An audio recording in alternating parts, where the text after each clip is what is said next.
How to turn off memories on Messenger. Hello guys and welcome back to the channel. In today's video, I'm going to give you a simple guide on how to disable the on this day or memory feature in Facebook Messenger on iOS and Android. In this tutorial, I'm using an iOS device. However, if you're having an Android device, you can follow similar steps because the steps are the same on both of the devices. So what you're going to do is simply click on Messenger and you will be redirected to the chat section. So what you're going to do is click on menu at the bottom right. And then you're going to click on settings. So once you're in your settings, you're going to scroll all the way to the bottom till you find the option of memories. So simply click on memories.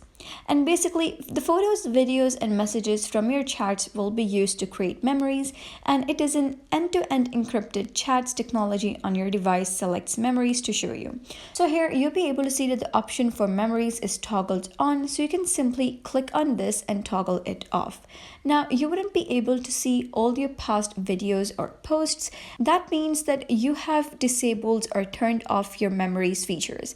So that is basically how you can turn off memories on Messenger. So if you found this guide helpful, give it a thumbs up and don't forget to subscribe for more helpful tutorials. I'll see you in the next video.